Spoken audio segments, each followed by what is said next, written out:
Hello बच्चों, welcome to the class. तो आज हम पढ़ेंगे चैप्टर 5 यूनिट 2 का। इसमें हम चैप्टर में समझेंगे कि कपड़ों में विविधता के क्या कारण हैं। हमें जो कपड़े सामान्य रूप से अपने चारों ओर दिखाई देते हैं उनका वर्गीकरण कैसे किया जाता है, सूत के कपड़ा निर्माण की क्या संकल्पना है, क्या क्या विशेषता होता है हर कपड़े की, और वस्त्र के हम जो बने हुए उत्पाद हैं वस्त्र उत्पादों का चयन कैसे करें। तो सबसे पहले बच्चों हम जानते हैं कि ये जो वस्त्र है वो बहुत पहले आदिकाल से ही हमारे जीवन का, मनुष्य जीवन का एक अभिन्न अंग रहा है। हम सब जानते हैं कपड़े का जो मेन काम है, यानी उसका जो उद्देश्य है वो है मुख्य रूप से हमारे शरीर को आराम देना, सर्दी गर्मी से बचाना, है ना, सुरक्षा करना। यानी ये सजावट तो करता ही है, जैसे आप देखते हो फैशन वगैरह आजकल इतने फैशनेबल कपड़े, उनके साथ साथ जो होता है ये हमें आराम भी देते हैं। हम ऐसे कपड़े पहनते हैं जो आराम दें। सर्दी में हम ऐसे कपड़े पहनते हैं जो हमें ठंड से बचाएं, और गर्मियों में ऐसे पहनते हैं जो हमें कम गर्मी का एहसास दें। तो हम सीज़न के हिसाब से अपने वस्त्र भी चुनते हैं, क्योंकि हर एक कपड़े की अपनी अलग विशेषता है। तो हम उसी हिसाब से उनका वस्त्रों का अपने चयन करते हैं।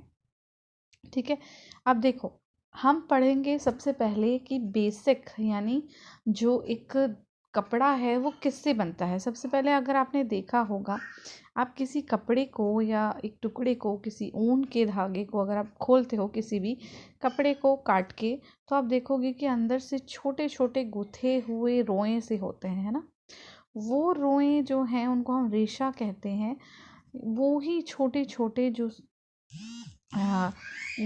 रेशे होते हैं वो मिल करके आपस में गांठ जो बनती है वो एक जाल बनाते हैं, और उसी को हम सूत कहते हैं। ठीक है, तो अब हम आगे पढ़ेंगे कि क्या क्या जो होते हैं वो बेसिक प्रॉपर्टी है। सबसे पहले बच्चों हम एक डेफिनेशन पढ़ेंगे कि सूत क्या है। तो जब दो या दो से अधिक रेशे को हम आपस में गूंथते हैं तो एक सूत बनता है, यानी रेशा सबसे बेसिक है। रेशे को जब हमने गूंथा तो हमें सूत मिला। या फिर हम ये कह सकते हैं, अगर हम इसी का उल्टा कहें, तो सूत को जब हम खोलेंगे तो जो पतले पतले धागे जैसी संरचनाएं दिखाई देंगी वो रेशा है। ठीक है, तो सूत जो है वो रेशे से बना है। ठीक है, इसीलिए जो वस्त्र निर्माण की सबसे छोटी इकाई है वो तंतु या रेशा कहलाती है। यानी रेशा ही जो है उसी से मिलके हमारा सूत बना है। उसी से आगे जाके धागा बनता है, धागे से कपड़ा बनता है, और फिर परिधान बनता है। ठीक है, तो ये आपको पता होना चाहिए। तंतु से जब हमने गूंथा हमें धागा या सूत मिला, फिर वो धागे से जब हमने सिलाई बिनाई की तो हमें कपड़ा मिला, और कपड़े से ही फिर हमारा परिधान बना जो हमने सिलाई के द्वारा मिला। ठीक है, यानी 4 स्टेजेस हैं। फाइबर से मिल के धागा बना, धागे को या सूत को बुन के कपड़ा मिला, और फिर उस कपड़े को सिल के परिधान मिला। तो एक बहुत ही बेसिक सा आपको समझना ज़रूरी है कि कैसे हमने तंतु के या रेशे से जो है एक परिधान मिलता है। अब सबसे ज़रूरी आती हैं कि कपड़े को जब हम बनाते हैं तो रेशा जो होता है उसकी जो विशेषताएं होती है वो बहुत ज़्यादा ज़रूरी होती हैं। वो रेशे की विशेषताओं पर ही निर्भर करता है कि कपड़ा कैसा होगा। तो रेशे के जो प्राथमिक गुण या विशेषताएं हैं पहले हम उनके बारे में पढ़ेंगे।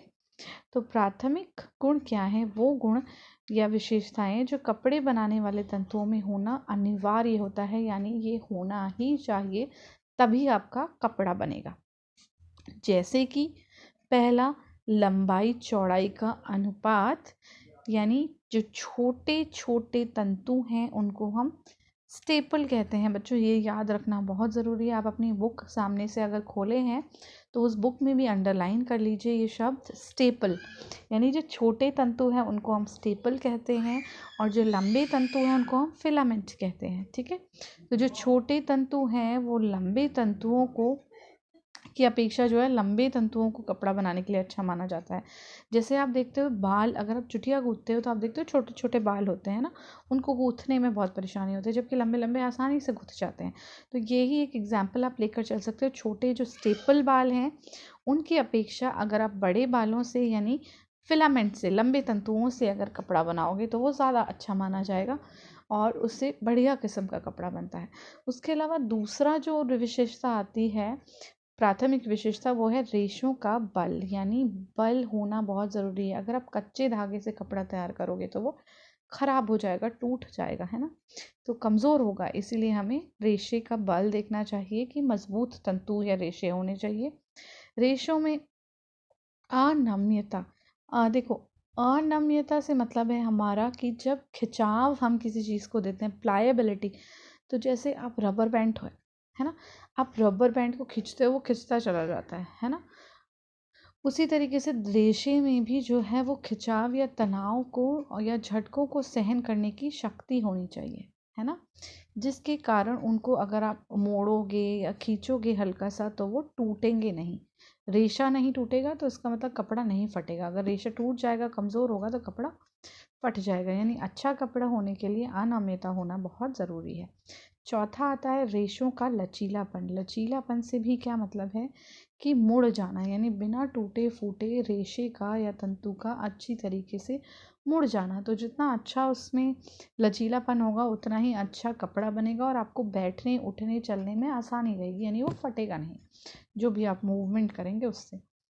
उसके लास्ट आता है रेशों की आपस में सटने की या जुड़ने की क्षमता। आप देखो, जितना पास पास एक दूसरे के समीप आप उनको काटोगे वो उतना मजबूती देगा और उतना अच्छा जो है कपड़ा बनेगा, उससे उतना अच्छा धागा तैयार होगा। तो इसीलिए उनकी जो आपस में सटने की क्षमता है वो भी अच्छी होनी चाहिए। अगला आता है बच्चों, अगली स्लाइड में अगर हम जाएं तो हम देखते हैं रेशे के द्वितीय गुण। द्वितीय गुण मतलब सेकेंडरी प्रॉपर्टीज़, जो कपड़े में होना अनिवार्य तो नहीं है, ज़रूरी नहीं है, लेकिन अगर आपको एक अच्छा कपड़ा चाहिए या जो ये ओकेजन, या आप कह सकते हो अपनी ज़रूरत के अनुसार कपड़े में वांछनीय होते हैं।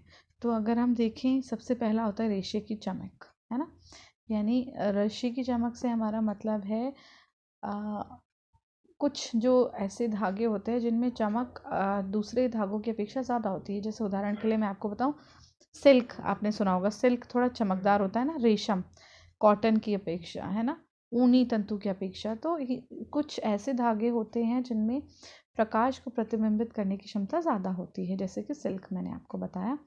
उसके अलावा रेशों में अवशोषकता। अवशोषकता मतलब जैसे पानी है, नमी है, उसको सोखने की जो शक्ति होती है वो अधिक होती है, जो कि जैसे कि इसका उदाहरण है कॉटन। कॉटन में अच्छी होती है ताकि जब भी कोई रंग करते हैं हम कॉटन के कपड़े में, तो वो छपाई में या रंगाई में, है ना, टाई एंड डाई जो है उसमें भी बहुत अच्छे से रंग ले लेता है। तो रेशों में अवशोषकता अगर अच्छी है तो वो बेहतर माना जाता है। रेशों में प्रत्यास्थता। प्रत्यास्थता से मतलब इलास्टिसिटी, यानी जब आप किसी तंतु को खींचो तो छोड़ने पर वो अपनी लंबाई में वापस आ जाए, है ना। तो ऐसे क्या होगा कि खींचने पर जो होता है वस्त्र जो है वो टूटेगा नहीं, जो कपड़ा बनेगा, और वो टिकाऊ होगा, यानी कि लंबे समय तक चलेगा और इस कपड़े को आकार देने में सही होगा। जैसे अगर आप देखो, मैं इसका एग्जांपल बताऊँ, आपने देखा होगा ऊनी कपड़ों में ज़्यादा इलास्टिसिटी होती है, यानी वो बहुत जल्दी ढीले हो जाते हैं खींचने में, है ना, खींचोगे और अगर आप उसको पहनोगे तो वो लूज़ हो जाते हैं। वही कॉटन वगैरह के कपड़े अगर आप देखो, कॉटन का जो ऐसा धागा है वो कम उसका इलास्टिसिटी या प्रत्यास्थता होती है। उसके अलावा है रेशों में पुनरुत्थान। रेशों में पुनरुत्थान से हमारा मतलब है कि जब भी हम दबाव देते हैं तो दबाव पड़ने से तंतुओं पर उनके आकार में बदलाव आ जाता है। तो ये जो तनाव है अगर हम इसको हटाएं तो वो तंतु अपनी पुरानी अवस्था में वापस आ जाते हैं। तो उसी को हम पुनरुत्थान कहते हैं। यानी जब हमने उसमें वेट रखा तो उसमें दबाव पड़ा और जब वेट हटाया तो वो अपना वापस उसी अवस्था में आ गया।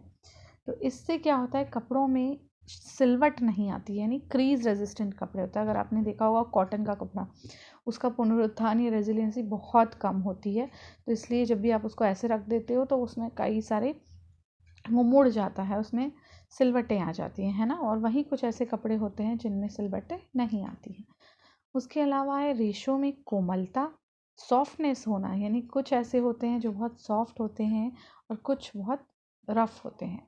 उसके अलावा रेशों में ज्वलनशीलता। ज्वलनशीलता से बच्चों मतलब है कि कुछ ऐसे होते हैं जिनमें आग जल्दी लग जाती है, कुछ तंतु, है ना।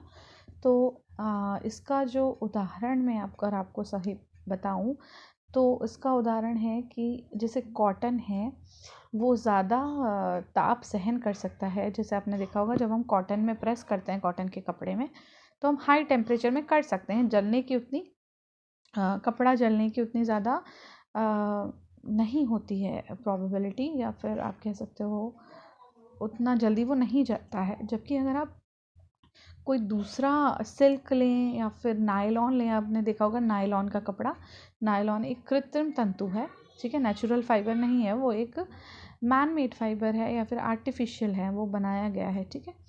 तो उसको अगर आप देखो, आप जब भी प्रेस में देखते हो बना होता है ना एकदम प्रेस करने के लिए टेम्परेचर लगे होते हैं, तो जो टेम्परेचर होता है हमने देखा होगा हम कॉटन के लिए हमेशा ज़्यादा रखते हैं, क्योंकि उनका ताप सहन करने की शक्ति ज़्यादा होती है, उनके रेशों में ज़्यादा ज्वलनशीलता है। जबकि अगर आप देखो यही नायलॉन को या सिल्क को, तो हम बहुत कम टेम्परेचर में, मिनिमम टेम्परेचर में प्रेस करते हैं, क्योंकि उनको उनकी जो क्षमता है अधिक तापमान सहन करने की नहीं होती है ना।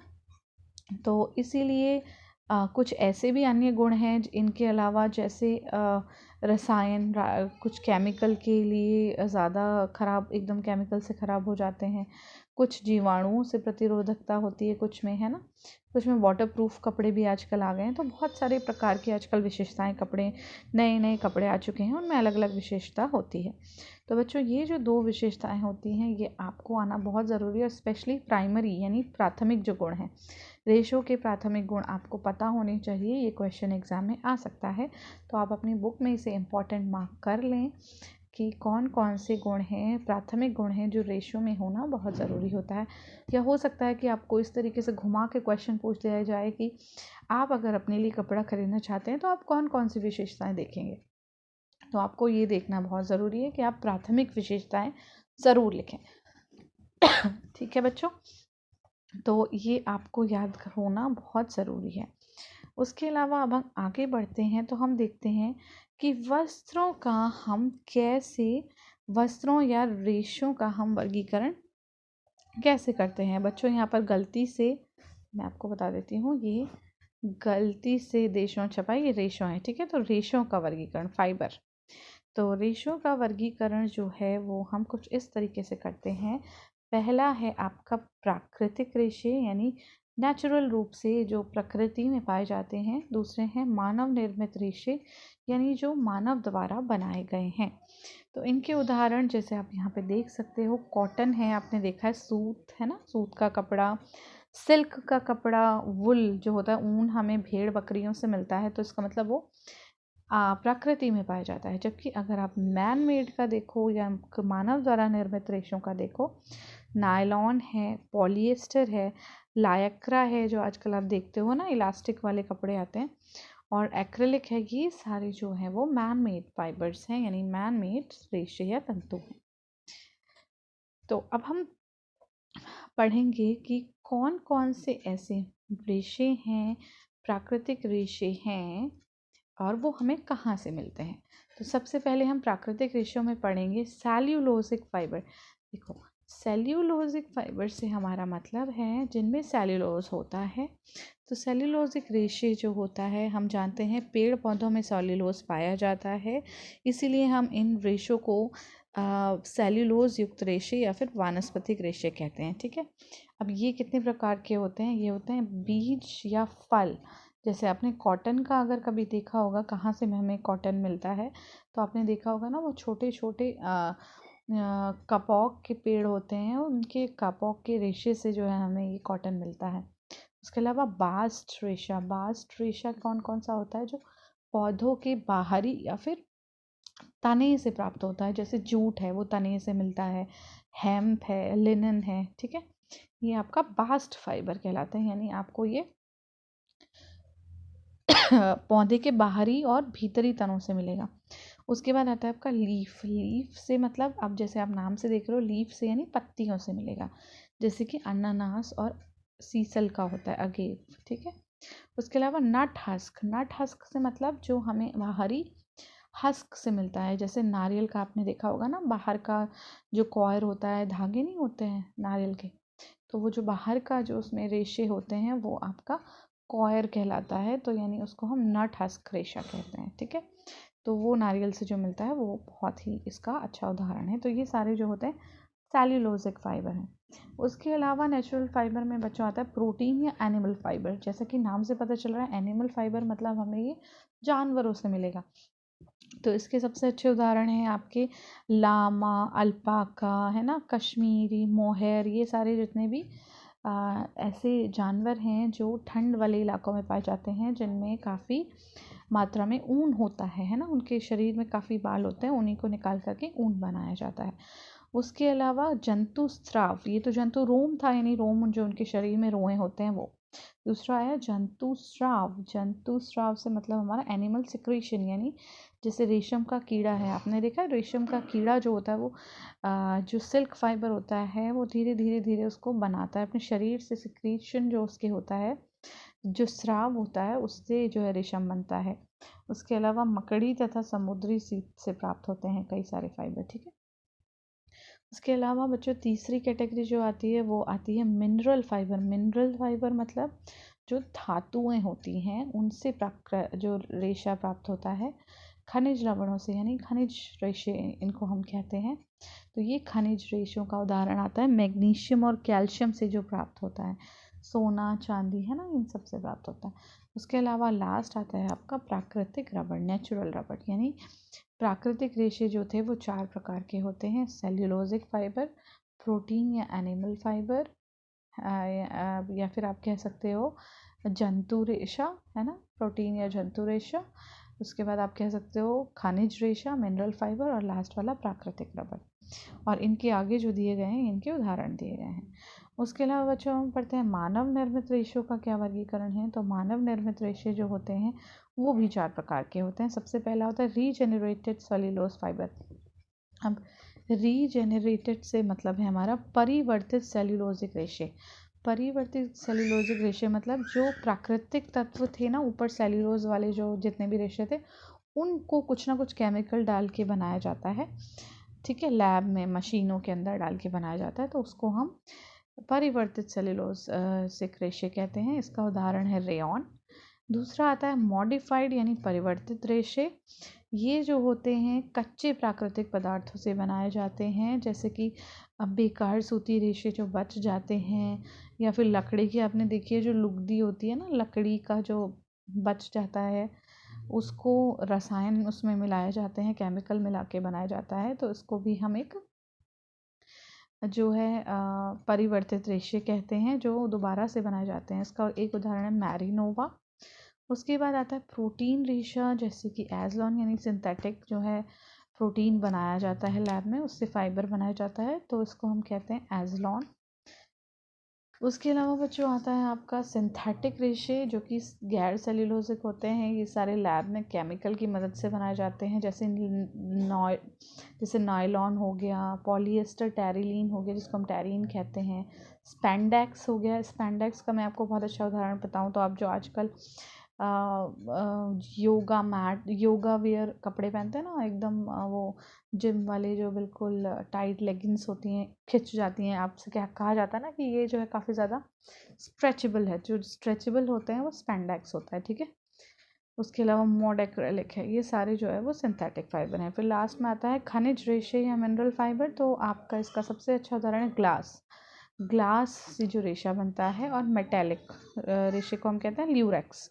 तो फाइबर ग्लास और ल्यूरेक्स जो है वो उदाहरण है मिनरल मैनमेड फाइबर, ठीक है। तो मैनमेड फाइबर भी 4 प्रकार के हैं, ये आपको पता होनी चाहिए कि कौन से रेशे जो हैं वो प्राकृतिक हैं और कौन से मानव निर्मित हैं। तो बच्चों इसके आगे अब हम पढ़ेंगे प्राकृतिक रेशों के बारे में, कौन कौन से प्राकृतिक रेशों में बहुत ज़रूरी और इम्पॉर्टेंट जो महत्वपूर्ण जो कुछ फाइबर हैं जो हम रोज़मर्रा अपने यूज़ करते हैं, उनकी क्या क्या विशेषताएं होती हैं, उनमें कौन कौन से गुण होते हैं। और कपास जो है वो सबसे पहला बहुत इम्पॉर्टेंट रेशा है। तो हम कपास के बारे में सबसे पहले पढ़ेंगे। हम जानते हैं कि ये जो पौधे आज जैसे कि आप यहाँ पर पिक्चर में देख सकते हो कुछ इस तरीके का बीज की फली से हमें कपास मिलता है। छोटे छोटे जो बाल होते हैं इस तरीके से उसमें जुड़े हुए होते हैं और जब ये फली खुलती है तो इस तरीके से कुछ कॉटन जैसा हमें मिलता है। ठीक है, तो बीज को एक एक करके सबसे पहले इनसे जो वाइट कलर का आपको दिख रहा है ना रेशे, इनसे अलग किया जाता है। इस प्रक्रिया को हम जिनिंग कहते हैं, यानी एक एक करके वो सारा ये जो वाइट पार्ट है इसको अलग करना, इसको हम जिनिंग कहते हैं। और कताई के लिए एक बंडल के रूप में भेजा जाता है, सारे एक साथ एक बंडल में भेज दिए जाते हैं। तो कॉटन का बेसिकली क्या क्या कॉटन के अंदर गुण होते हैं, कॉटन में सबसे ज़्यादा आपको सबसे पहले जानना ज़रूरी है। हम इनकी विशेषताओं को दो भागों में बांट सकते हैं। एक है भौतिक गुण, यानी जो हमें देखने में दिखाई देता है, और दूसरा है आपका रासायनिक गुण, यानी उनमें कौन कौन सी केमिकल प्रॉपर्टीज हैं। तो सबसे पहले भौतिक विशेषताएं क्या हैं, उनकी रचना, यानी कॉटन की जो रचना है वो कैसी होती है। हमने देखा है कपास या कॉटन जो होता है वो छोटे छोटे रेशों का होता है, घुमावदार होते हैं, है ना, खुरदुरे से होते हैं। दूसरा चमक, हमने देखा कॉटन के, अगर आपने देखा होगा तो उसमें बहुत ज़्यादा कपास में चमक, आपने रुई देखी उसमें चमक होती है, नहीं होती है, तो उस तरीके से इनमें चमक नहीं होती है। उसके अलावा ये जो होते हैं सफ़ेद या मटमैले रंग के होते हैं। ताप के सकुचालकता, अगर आप देखोगे तो ताप के सकुचालक होते हैं, यानी जब भी हम इसमें कुछ ताप रखते हैं, हाई टेम्परेचर में प्रेस करते हैं, तो ये थोड़ा बहुत जो है वो अच्छे ताप के सुचालक होते हैं, यानी ये ताप सहन कर लेते हैं। उसके अलावा आता है लचीलापन। लचीलापन इनमें कम होता है, यानी हम इनको खींच के बढ़ा नहीं सकते। अगर आपने देखा आप कॉटन का कोई कपड़ा खींचोगे तो वो फट जाएगा, तो हम इसको बढ़ा नहीं सकते, यानी ये जो है वो इनमें लचीलापन या फ्लेक्सिबिलिटी कम होती है।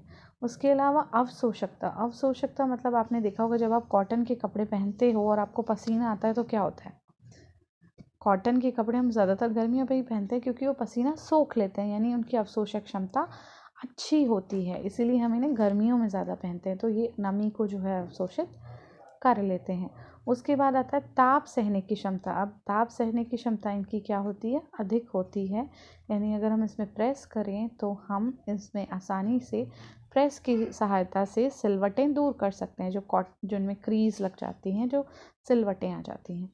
उसके अलावा ज्वलनशीलता। ज्वलनशीलता जो होता है वो बहुत ज़्यादा अच्छी नहीं होती, मीडियम स्तर की होती है। अगर आप आग के सामने ले जाओगे, ज्वलनशीलता से मतलब है फ्लेमेबिलिटी, यानी आग लगने की क्षमता, तो अगर आप आग के सामने ले जाओगे तो इसमें जो है वो आग लग जाएगी। कभी आपने कॉटन का कपड़ा देखा होगा तो उसमें आग लग जाती है आसानी से।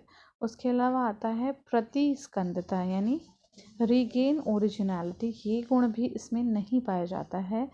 ये कैसे, क्योंकि अगर आप इस कपड़ों को देखो, जैसे आप जिस तरीके से मोड़ के रखोगे और वापस अगर कपड़े को खोलते हो तो आप देखते हो कि इसमें सिलवटें पड़ जाती है, जहाँ से आपने मोड़ा होता है कॉटन का कपड़ा वहीं पे इसमें क्रीज यानी सिलवटें पड़ जाती हैं, तो वो इसका मतलब है कि इनमें अपनी ओरिजिनल अवस्था में आने की क्षमता कम होती है, यानी कम प्रतिस्कंदता होती है। तो बच्चों ये तो सारे थे इसके भौतिक गुण, यानी जो आपको देखने में लगे थे। अब आते हैं कॉटन के कुछ रासायनिक गुण।